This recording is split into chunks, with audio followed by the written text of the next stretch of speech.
باب اذا كان الثوب ضيقا صحیح بخاری حدیث نمبر 361.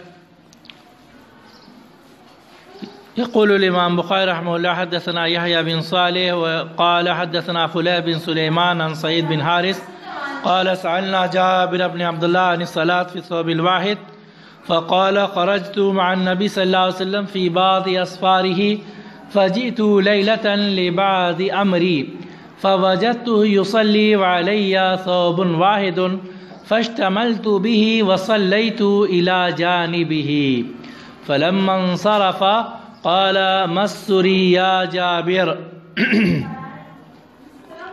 فأخبرته بحاجتي فلما فرغت قال ما هذا الاشتمال الذي رأيت قلت كان ثوب يعني ضاقا قال فإن كان واسعا فالتحب به وإن كان ضيقا فاتذر به.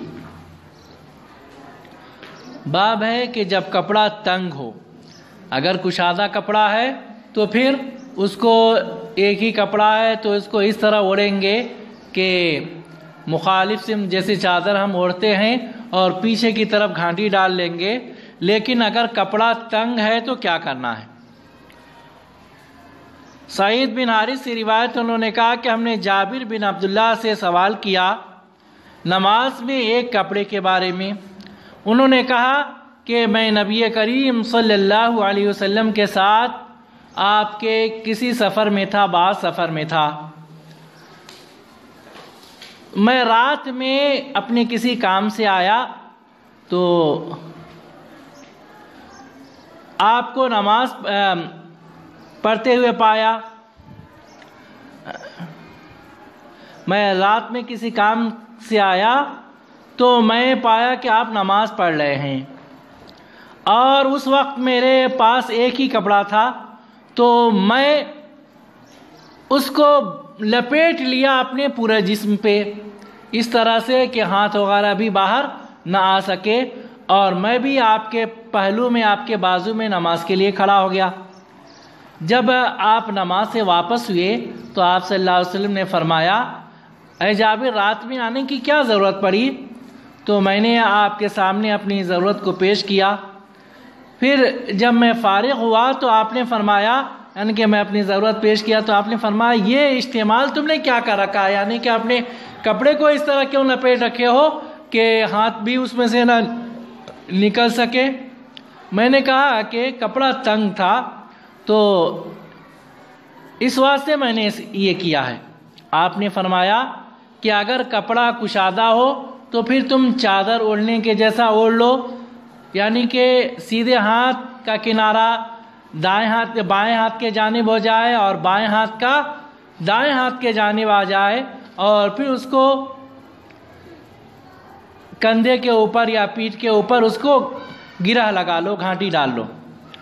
اور اگر کپڑا تنگ ہے وَإِنْ كَانَ ضَيِّقًا فَاتَّذِرْ بِهِ تو پھر تم اس کو ازار بنا لو، اس کو لنگی کے جیسا پہن لو.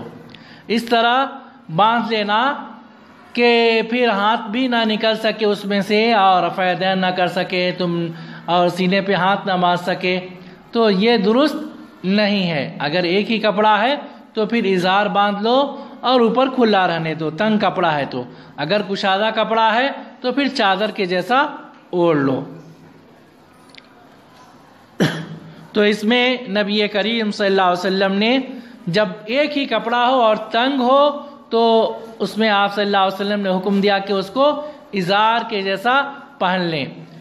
دوسری حدیث میں اس سے پہلے گزر چکی ہے کہ آدمی کپڑا یہ کندھے کے اوپر کپڑا رہنا ضروری ہے، لیکن اگر مجبوری ہے اور ایک ہی چھوٹا کپڑا ہے تو پھر صرف ازار باندھ کر کے نماز پڑھ لیں گے. لیکن اب تو کسی کے پاس ویسی مجبوری نہیں ہے، اب لوگوں کے پاس کپڑے کی فراوانی ہے تو اس لیے کندھے کے اوپر بھی کپڑا پہننا چاہیے اور مکمل کپڑا پہننا چاہیے اور نیچے بھی مکمل کپڑا رہنا چاہیے. ہاں البتہ اگر نائٹی وغیرہ ہے جو اوپر سے نیچے تک ہے، ایک ہی کپڑا اوپر سے نیچے تک ڈھانپے ہوا ہے یا توپ ہے، ثوب ہے، تو پھر اس میں نماز پڑھ سکتے ہیں. وہ ایک ہی کپڑا ہے جو اوپر سے نیچے تک ڈھانپے ہوا ہے تو کوئی حرج نہیں ہے. عورتوں کے لیے چاہیے کہ وہ پیروں کو بھی ڈھانپے وہ کپڑا البتہ مردوں کے لیے جو کپڑا ہونا چاہیے وہ ٹخنے سے اوپر ہونا چاہیے، ٹخنے سے نیچے نہیں رہنا چاہیے۔ لیکن اشتمال سے آپ نے منع فرمایا ہے، یعنی کہ کپڑا اس طرح آدمی لپیٹ لے کہ پھر اس کا ہاتھ وغیرہ بھی باہر نہ نکل سکے، تو اس طرح آپ نے منع فرمایا ہے۔ اللہ رب العالمین سے دعا ہے کہ العالمین ہم تمام کو صحیح ڈھنگ سے نماز پڑھنے کی توفیق عطا فرما، اور نماز کے جو شرائط بیان کیے گئے ہیں ان شرائط کو ملحوظ رکھنے کی توفیق عطا فرما، ہماری نمازوں کو قبول فرما، ہمیں خوش و خضوع کے ساتھ عبادت کرنے کی توفیق عطا فرما۔ اور نبی کریم صلی اللہ علیہ وسلم نے جو فرمایا ہے صلو کما رأیتمونی اصلی، کہ تم اسی طرح نماز پڑھو جیسا مجھے نماز پڑھتے ہوئے دیکھو ہو، اس طرح نماز پڑھنے کی توفیق عطا فرما، ہماری نمازوں کو قبول فرما، آمین۔ وآخر دعوانا الحمد للہ رب العالمین۔